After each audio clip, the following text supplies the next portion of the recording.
Election Day again. There are 25 votes for George W. Bush for President of the United States. As the Electoral College makes it official, the president-elect goes to the center of Washington power. A CBS News exclusive, a one-on-one exit interview with the outgoing president. On Wall Street, the Dow soars. We'll tell you why. And Eye on America looks in depth at Alzheimer's, the pain and the hope.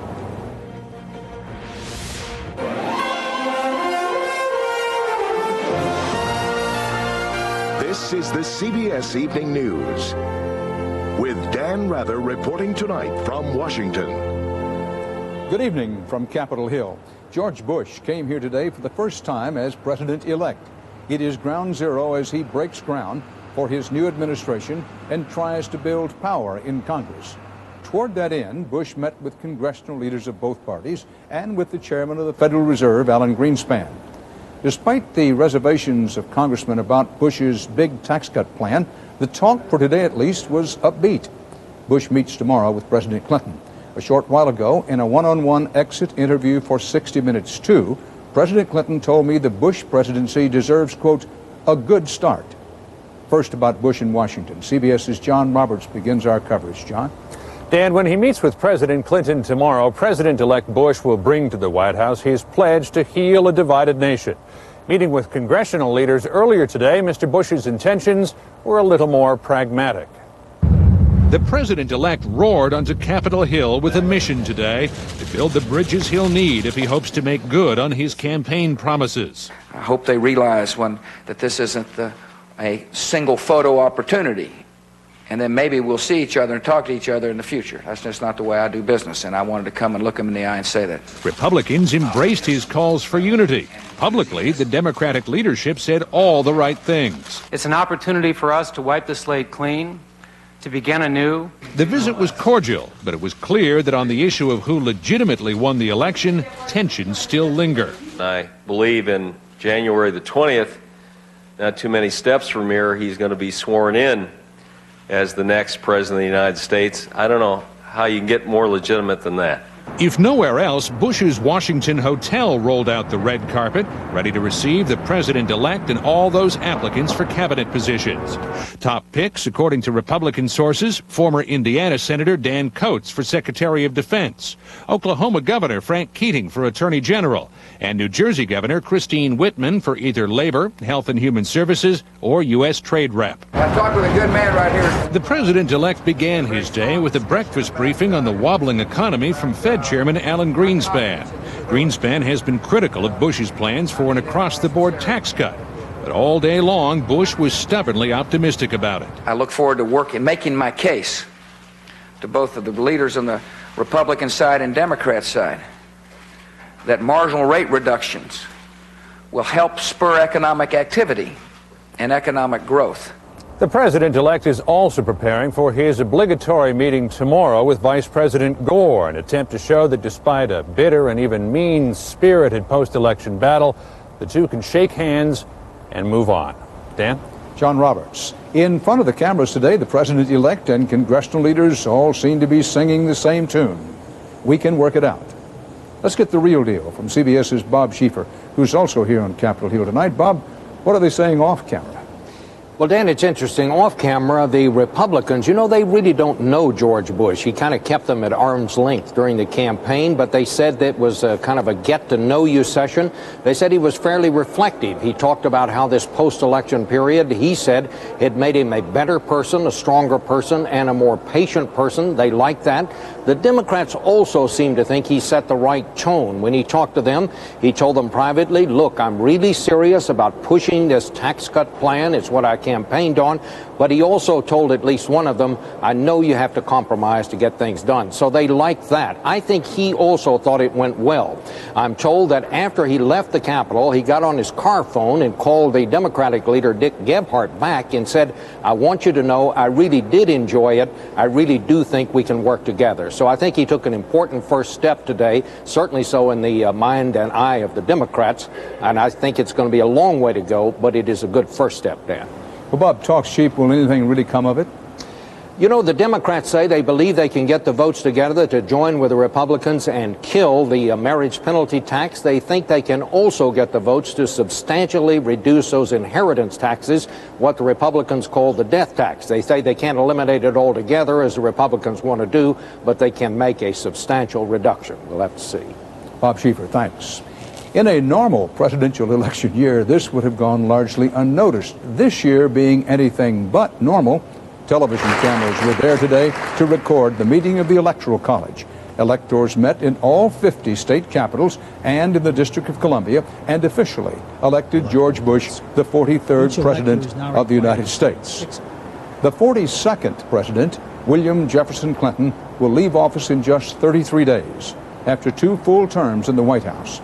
I sat down with the President today in the Oval Office for an exclusive one-on-one exit interview for 60 Minutes 2. We want to play part of it for you tonight. Most of it will be played tomorrow night on 60 Minutes 2. But I want to play you the part where I asked him about the U.S. Supreme Court decision that, in effect, handed the presidency to George Bush.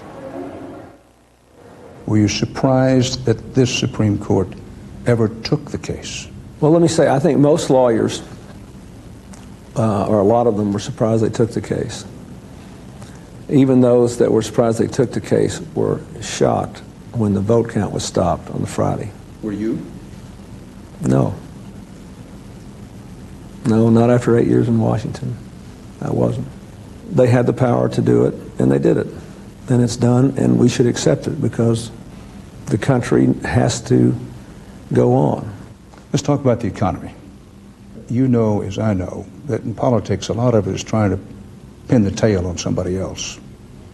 This economy goes down even a little. It's fairly clear that the tail's going to be, at least going to try to pin the tail on you. Well, they'll have the microphone, of course. I personally believe that no one knows how long we can keep this recovery going. But the overwhelming majority of the experts believe that we're going to have a pretty good year next year. You're in favor or not in favor of a cut in interest rates now? I have, for 8 years, I have refused to second-guess the Fed publicly, and I don't think I should change as I'm going out the door. My point is, the thing that keeps interest rates really low is the fact that we're paying the debt off. That'll keep interest rates low, inflation low, and if we keep investing in education, investing in technology, investing in scientific research, staying on the cutting edge of change, and opening new markets around the world, something I think that this incoming administration and I agree on, I think that we got quite a bit of life left in the economy. The American people are still working hard and they're very innovative, so I expect them to have a good year next year. In our wide-ranging conversation, the President talked about his family and the future, about impeachment, Monica Lewinsky, about his legacy and his hopes, and much more. We'll have more of it for you on 60 Minutes 2 tomorrow night at 8 Central Time here on CBS. On the CBS Market Watch for the evening news this evening, this was a very mixed day on Wall Street. Tech stocks faltered again. The Nasdaq fell 28 points, but the Dow surged more than 200. Is it at least part because of expectations that the Fed may cut interest rates, and also because of a meeting? CBS News' Anthony Mason has our report. It was only a photo op, but for a worried Wall Street, it was the perfect picture. At last, a president-elect paying respect to the street's favorite Fed chairman. That helped propel the Dow to a 200-point relief rally today. The big concern here was, or fear, was that we were going to go from concession to recession without a stop in between. Manufacturing has been slowing down, and though sales signs are up in malls across America, shoppers aren't biting. Economists say the math isn't pretty. Well, they add up to an economy that's really losing steam very, very fast. Goldman Sachs economist Ed McKelvey sees two worrying signs. First, unemployment is creeping up. Gillette said today it will cut 2,700 jobs. Insurance giant Aetna announced it will let go of 5,000 workers. Second, consumer confidence is slipping. Lackluster Christmas sales are a sign shoppers don't like what they see ahead.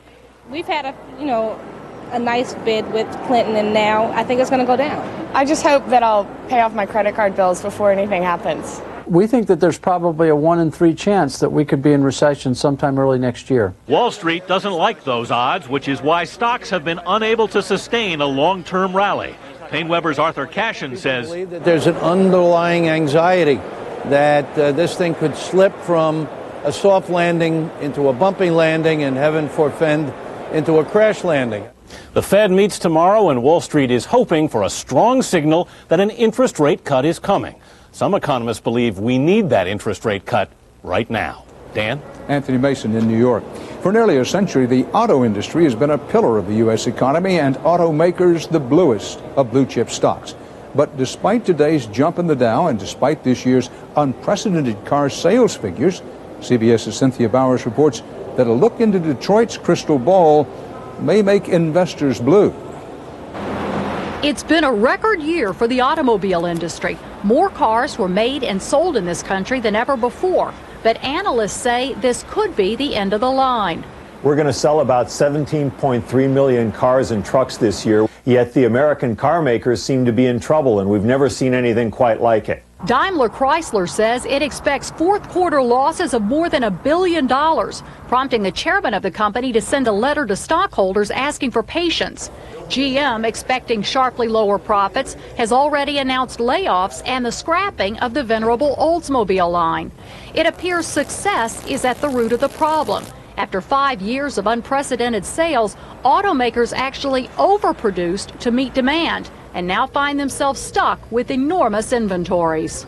Consumer demand is pretty much evaporated at this point. Everybody who really needs a new car and truck has already bought one. A big reason so many cars have sold this year is that manufacturers are offering huge incentives to lure buyers. But what has been good in the short term could prove to be costly down the road. For example, in 1995, the average customer was offered incentives of about $800. This year, that number has soared to more than $2,500, which means automakers are stuck with shrinking profits and buyers who have come to expect deep discounts.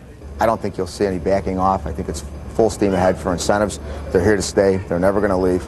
But with a slowing economy, car makers are now wondering how much more it will take next year to drive already skittish customers into their showrooms. Cynthia Bowers, CBS News, Chicago. Still ahead on the CBS Evening News from Washington, the Cold War is back, and they're dressed for battle. And we began an in-depth series on Alzheimer's disease, including the latest treatments.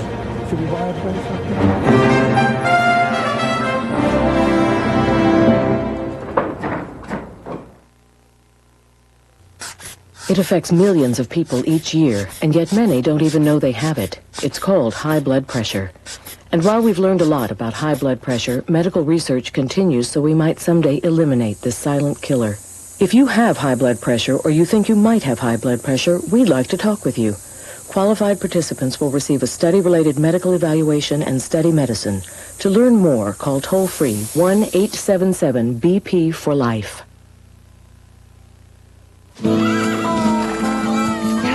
I've got this life philosophy. When you get thrown, you get right back up. That's why I took control with Depend Protective Underwear. It's just like regular. Same soft feel, same snug fit, and an absorbent panel built right in. So I don't have to worry. Except for the 500 head I gotta herd. Come on, girl. Yeah! Take control with Depend. I've had the same lawnmower for 20 years. And the same car for 14 years. And the fridge. Oh, the fridge. Bought it cheap in '62. Nothing lasts forever. Still looks great. We need a new one. At your local Brand Source store, great value, selection, and service allow you to focus on the more important things in life. Now about the car. It's a classic. Like my husband. Brand Source. We're your neighborhood expert.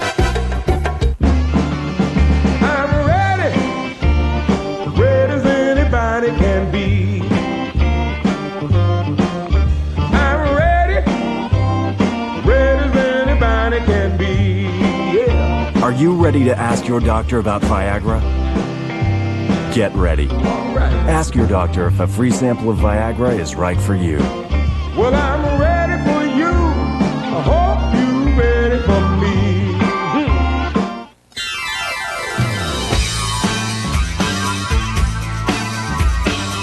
When you have shrimp and crab claws coming together, you have yourself a spectacular holiday party.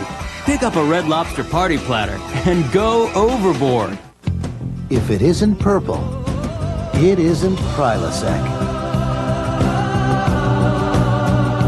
Isn't it Prilosec time for you? Ask your doctor about the purple pill they call Prilosec. It's a chilly but nice night here in Washington, but the CBS Weather Watch shows the nation's capital is in the path of new storm systems that are dropping temperatures and more heavy snow from Minnesota to Tennessee. Some of these areas are still reeling from the last round of storms. And as CBS's Jeffrey Kaufman reports, the Weather Service says, better get used to it. Winter's not even officially here yet, but in some parts of the country, it just won't go away. Every time we plow something, it just comes right back up. In Nebraska, they are trying to dig out from the fourth winter storm in a week. The entire Midwest is under a cold and snowy siege. With wind chills dropping as low as 50 below zero, winter is already shattering records and leaving people shivering. I got about 4 shirts on. I got 2 pairs of socks on. When Jack Kelly and his colleagues at the National Weather Service release the official winter forecast tomorrow, their message will be simple: bundle up. We're back to an old-fashioned, typical American winter. What's happened is we've had a couple of years of pretty mild winters, and we tend to forget what it's been like. Remember El Nino and La Nina, the moderating currents over the Pacific that brought us those warm winters? Well, they're gone, which is why the National Weather Service is predicting a winter of extremes. Colder across the Midwest, wetter in the Northeast, warmer in the southern states, and warmer and drier in Florida. Some of those extremes surfaced over the weekend with flash flooding in Maryland and Pennsylvania and a string of tornadoes near Tuscaloosa, Alabama that left 12 people dead. This has been a year of variability and climate extremes throughout the country. It came in like a lamb and it's going out like a lion. If you live in the northern half of the country, brace yourself, because that lion is going to roar again. Another major winter storm is expected by Wednesday. Jeffrey Kaufman, CBS News, New York. If you saw the dramatic photograph of 6-year-old Whitney Crowder's rescue from the Alabama tornado wreckage, here's an update on the tragedy beyond the picture. A week before Christmas, her father and younger brother are dead, her younger sister is critical, Whitney herself is in serious condition, and so is her mother. CBS Next from Washington, coping with Alzheimer's. There is no cure, treatments are few. CBS's special Eye on America series begins next. The CBS Evening News and tonight's Eye on America segment are sponsored by Aflac. Without it, no insurance is complete.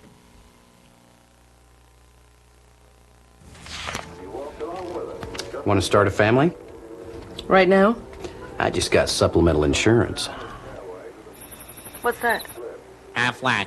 Well, if we get sick, our health insurance won't cover things like lost pay or other expenses. This does. What's it called? Aflac! I don't know. Aflac. Without it, no insurance is complete. If your pencils look like mine did, there's something you can do. Ask your doctor if the Nicotrol inhaler is right for you. Or for more information, call 1-800-INHALER. Call today.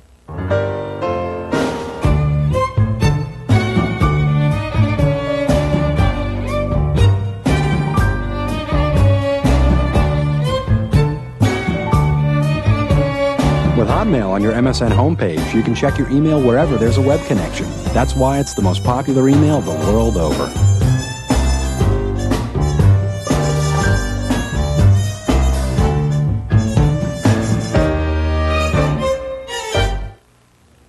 Every time I tried to quit smoking, I chewed up more pencils. So my doctor gave me a prescription that, for the first time, makes me feel in control of my cravings. Ask your doctor. Break the habit. The prescription for help is at hand. Introducing Saran Quick Covers. Cover your lasagna. Cover your pizza. Cover your cantaloupe. Cover your watermelon. Cover your salad. Saran Quick Covers are the fastest, easiest way to cover just about anything in a snap. Cover your leftovers. They They stretch easily, they snap snugly. New Saran Quick Covers. Now you're covered for the holidays. S.C. Johnson, a family company. If it isn't purple, it isn't Prilosec. Isn't it Prilosec time for you? Ask your doctor about the purple pill they call Prilosec. My dry, itchy skin would flare up. I just wanted to hide. Cordate helps heal and protect dry, itchy skin fast with maximum strength medicine and special moisturizers. My skin was healed. First aid, fast aid, Cordate. No bull. Scientists at Texas A&M say this bull calf is the first to be cloned specifically to resist 3 diseases that commonly infect cattle around the world. The disease-resistant calf was cloned from genetic material taken 15 years ago from another bull. Here in Washington, a joint U.S.-European panel on gene-altered food called today for mandatory labels on all biotech products. The panel said, and I quote, "Consumers have the right of informed choice, but the U.S. FDA says such labels should be voluntary." Health experts are predicting an explosion of Alzheimer's disease as baby boomers age and Americans overall live longer. Live into your 80s and you have a 50% chance of getting it. Tonight, CBS's Elizabeth Callahan starts a 3-part Eye on America series looking in depth at Alzheimer's and its impact on the nation and individual lives. This is the design we're going to make. It's a test any school-age child could pass. But for Glenn Bell, who was once an artist, copying the simplest of designs is a major challenge. Do these two look the same? Your blocks and my blocks? Probably not. Glenn has Alzheimer's disease, and at age 56, she is slowly but surely being robbed of her mind. I know what it is, but I can't say what it is. The word for that starts with the sound. Heh. Helicopter. The cause of Alzheimer's disease remains unknown, but the leading theory is that a protein called amyloid builds up in the brain, forming plaques that disrupt communication between brain cells responsible for learning and memory. 4 million Americans are suffering from Alzheimer's, an illness many believe to be the disease of our time, a cruel byproduct of our great success at extending life expectancy. We're seeing more cases because we're living longer and are better at diagnosing it. But there is no cure. If the disease goes unchecked, by the middle of this century, there'll be upwards of 14 to 16 million affected individuals. That may take the entire gross national product to care for them. Dr. Norman Relkin is an Alzheimer's specialist at the Weill Cornell Medical Center in New York City. Touch your nose. He sees hundreds of patients like 71-year-old Ruth Becker, diagnosed 6 years ago. It's a loss of self, and it's a gradual loss of self. It begins with a fading of all the things that make up personality. She used to go out and shop and come home and cook. And then just one day she came home and looking for the packages, and she didn't have any packages with her. Today, she can't find her way around the kitchen. This one right here, sweetheart. Open the door. This one. She understands questions and laughs at all of her husband's politically incorrect jokes. If she makes a mistake, I hardly ever hit her. But can't articulate her feelings. Do you remember how you felt when they told you you had Alzheimer's disease? Yes, I did have a problem from that. And I began to start, stopping. Well, we're lucky to be here. Her husband, Bob, leads her through her days by the hand. Isn't that pretty through the woods there with the light? Filling them with the comfort of routine and abundant patience and love. Should we buy a place up here? Yeah. As he watches his partner of 47 years drift away. There's something that's just not there. You can't correct something which doesn't exist.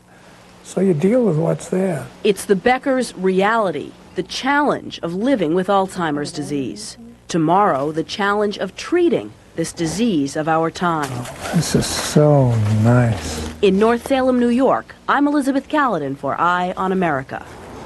Coming up next on CBS, 2 first ladies prepare for a residential transition.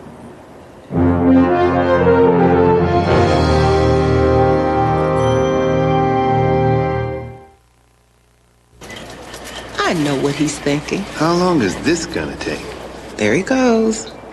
Mini pizza? Well, as long as I'm here. Smoked sausage?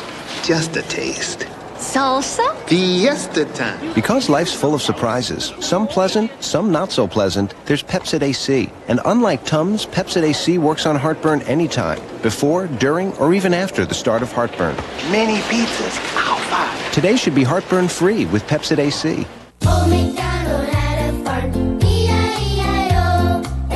Nothing brightens your child's day like their favorite songs.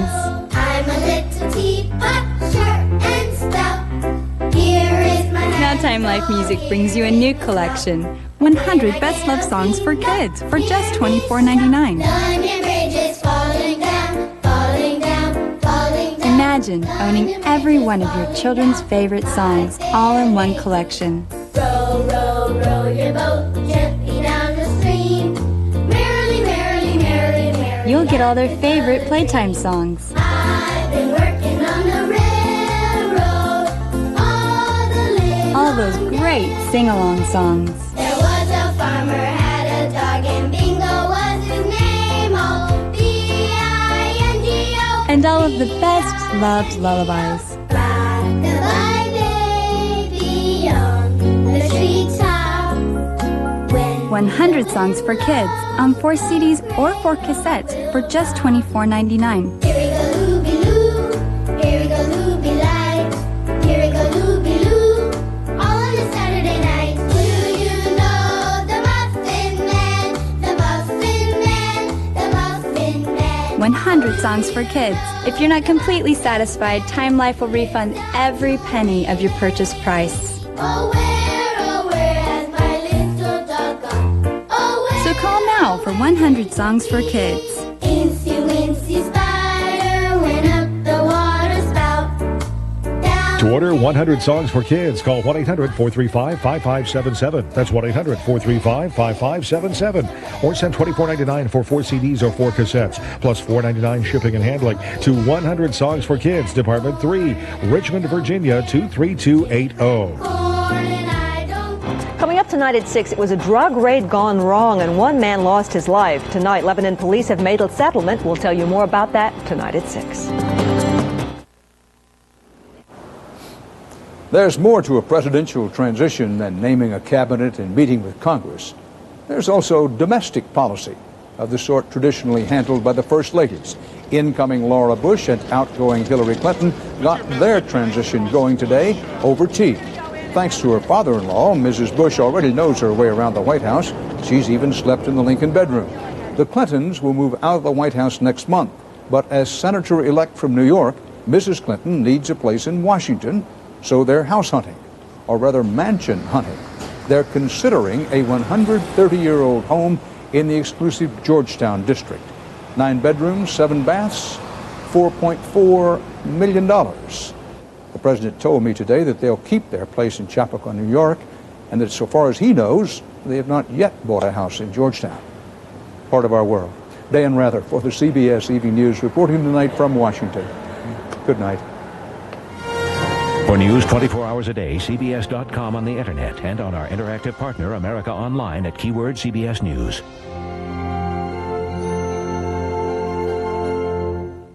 A surprising new study on cell phone safety tomorrow.